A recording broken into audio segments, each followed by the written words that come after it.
Welcome back to Pop Culture Explosion. I'm Mike, and I'm here with Paul. Here at Pop Culture Explosion, for the past 10 years, we watch all the MCU movies. We get excited, we cry, we laugh, we cheer, and then we cry. Mike, what are we talking about today? Today, we're talking about the movie that we've been waiting for since I picked up Secret Wars in 1985. Infinity War. Infinity Wars! Oh my God! Mike, Oh, Lord. I'm exhausted. I'm emotionally spent. I was entertained. It was the fastest 2 hour and 40-minute movie I think I've ever watched. So for those of you at home, we are going to do a spoiler-free review, and then we're going to cut, and then we're going to talk full spoilers, and then we're going to talk about some of our theories for Avengers 4. So, Mike, let's just start off with the spoiler-free review. What was your expectation walking into this movie? My expectation was, I tried not to think too much about it. I don't get too excited about it until like the day of. I kind of put it out of my head. So I expected a above average Marvel movie, and that's what we got. Marvel's not only done it again, but finally pulled out all the stops. It was explosive, gigantic. It was action-packed. It was emotional. It was intense.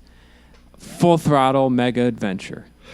Same here. I have to admit, my expectation was pretty high. I mean, the two Infinity War movies is the highest budget two movies ever created of all time. Marvel has had a phenomenal run over the past 10 years. They've continually surpassed expectations for movie upon movie. So I walked into this movie with high expectations, and those were blown away. I was just stunned. It was exhausting. Oh, it was. People are going to need therapy after seeing this movie. So let's break this down. Let's first talk about the emotional roller coaster ride. There were moments where I teared up. There were moments where I went, "Oh my God!" There were moments where I said, "Oh wow!" The one thing though is I didn't laugh that much in this movie. There wasn't as much humor as, say, Thor Ragnarok or The Guardians, and you know what? I'm okay with that. Yeah, this was a different tonal movie, and I think that some of the humor worked and some of it didn't. Okay, yes, there was some bantering between some of the characters, namely the two biggest ego-driven characters in this movie, being Doctor Strange and Tony Stark. And yeah, I have to agree, there was some bickering going on between those two that I didn't think was really. It made sense, but it wasn't funny. I agree. Well, I was talking about Thor and Peter Quill. I just thought it's like, hey, we're Marvel, we do funny things, and now we're trying to do it, but it's really kind of falling flat. I don't know. No, agreed. I thought that was kind of forced as well. How about the action pieces? I can't. Well, it seemed like there was nothing but. I mean, it was full throttle, this film. Even when there was a moment where I thought, oh, this is a safe moment to go to the bathroom. Bam! Nope, it's not. No. Your bladder will have to suffer. So it depends. Yeah, so folks, if you can't make it 2.5 hours without going to the bathroom, you're pretty much screwed. What did you think of the pacing of the film? I thought it was spot on. I think that it didn't let up. I think that the slower... they give you some time to breathe, but I think that it was very intense. The one thing I was kind of concerned about going into this movie was we had all these different superheroes merging into one movie, and I was concerned that they're going to be smashing those storylines together, and I felt that it was a very smooth transition between the Captain America and Falcon group, the Doctor Strange and the Hulk, the Guardians and Thor. I thought they merged all of those pieces together very well. Right. Well, and the reason for that is because it was perfect because we don't need to work on character. We don't need to set up stories. We don't need to do any of that shit. We just get right into it, and now it's okay to jump around and go, okay, this is what's happening over here, and this is what's happening over here. And you're not worried about, well, what's this character's motivation or any of that. That's all been set up for 10 years. You got 3+ movies of Cap and Iron Man and everything else. So, you're just walking right in and this is it, So basically what you're saying is Marvel has done a phenomenal job over the past 10 years of forging the MCU, the entire storylines, for this moment. This is the culmination right here. These 2 films coming. All right. So anything else to add before we go to our spoiler aspect of this review? I don't know that we can talk about this movie without talking about the movie, It was phenomenal. If you haven't seen it, go see it. I was blown away. But I would be interested to see what some more of our friends have to say, because there's a difference between a comic book person watching this and the average person who's just kind of followed the movies. Now, so my daughter Danielle picked me up to see this movie, and we're driving home, and I didn't realize this, but Danielle did not see Civil War. She did not see Guardians 2. She did not see Thor What? Ragnarok. I know. I'm a little disappointed. How could you even go see this movie? But that's just it. She went to this movie and she was blown away. She loved it. So the message I want out there, if you are not current in the MCU movies, you can still go see this movie. And she didn't see Spider-Man Homecoming.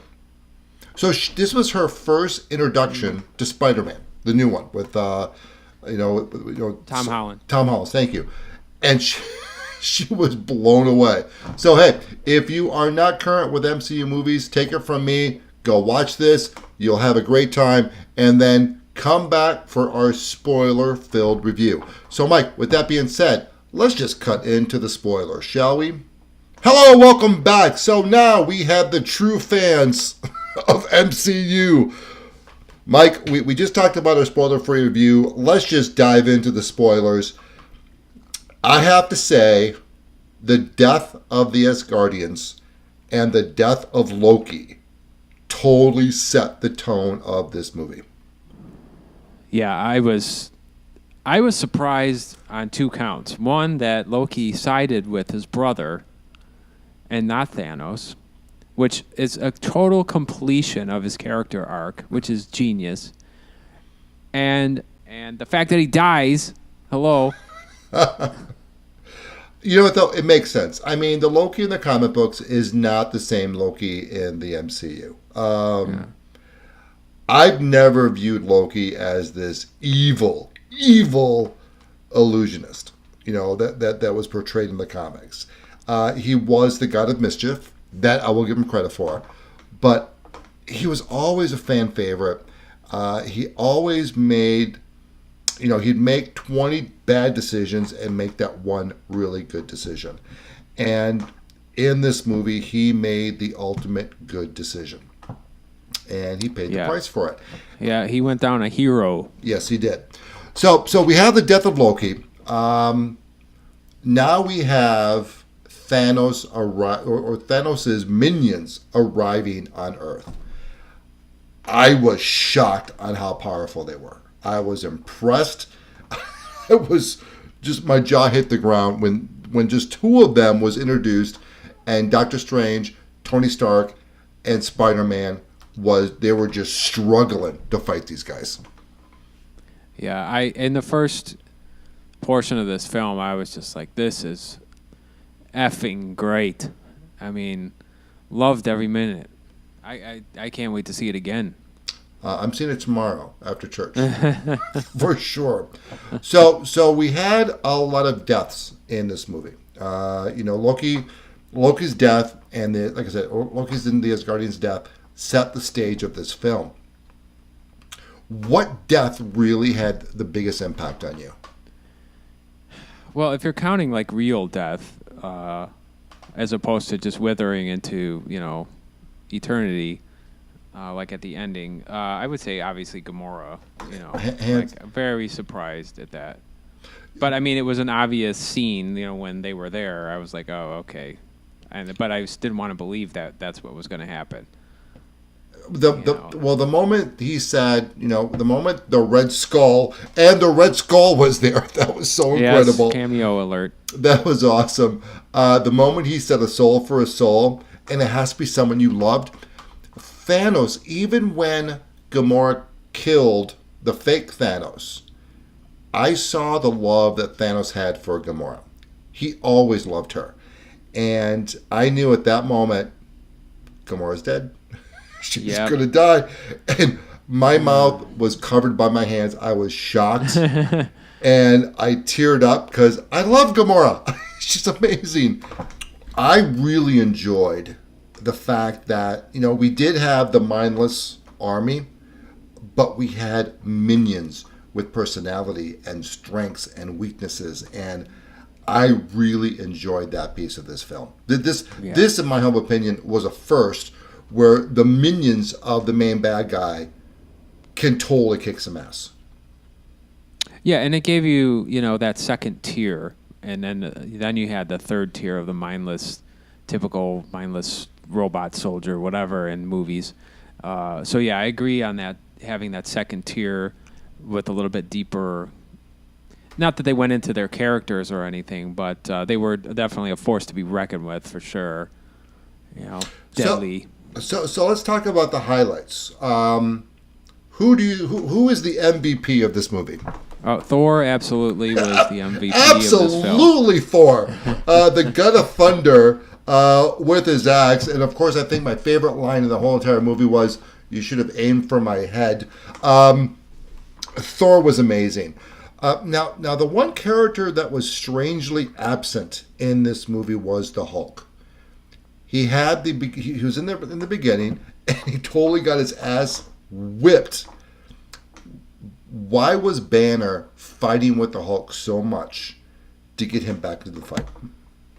Well, I think that the Hulk, his pride was broken. He got beat. He's not used to that. We've never seen the Hulk. He was pouting. Beat. Yeah, he was pouting, I think. Actually, I think he was afraid. He was saying no quite passionately on coming back. The Hulk was afraid, and he was hiding. So my expectation is in Avengers 4, I think the Hulk's going to show up, and Hulk will smash. Yeah, and that was actually one of my low points. Is I was disappointed in that whole bit that he didn't have a larger role. What was the biggest surprise for you in this movie? I was surprised to see Thanos assemble the entire Infinity Gauntlet in this film. And I didn't expect that at all, nor did I expect the characters to disappear and it to end the way that it did. Because this movie could stand on its own in that way. It's not going to leave you hanging till the next film to seal up some of those plot lines or whatever. No, I was surprised at how quickly he was getting those stones. That caught me off guard. Did not see that coming, and I definitely did not see him wiping out half the universe at the end of this movie. Yeah, I mean, I figured they would save some for the next movie. Like, what? Oh, now they really got my curiosity. What are they going to do next? So, Mike, but before we wrap this up, do you have any final thoughts on Avengers 3: Infinity Wars? It exceeded my expectations. I was very excited to finally see one of my favorite characters in the Marvel universe on screen doing his thing, and it kind of does a lot of hat tips to the old stories. So I was excited about that. I'll definitely be seeing it again. For me, loved it. It was the fastest 2 hours and 40 minutes of my life. Like I said, my only criticism was there was some forced humor that just didn't work. But you know what? It is what it is. It's a Marvel movie. Great plot, great action, an amazing story, and I would give this out of a 10-point scale, 9.9, 9.75. Mike, how about you? I'm absolutely 10 out of 10. This is my favorite Marvel movie to date. Mine as well. So hey, if you enjoyed this video, hit that like button. If you disagreed and didn't like the video, you know what? It's okay. You can hit the dislike button. We won't get hurt feelings. But hey, let's continue this conversation in the comment section below. And for future content, hit that subscribe button. And that, by the way, there's a little bell there. You can pick on that too. If you do any of those, you can get one Infinity Stone of your choice, because no mere mortal can carry more than two. Mike, with that being said, peace out.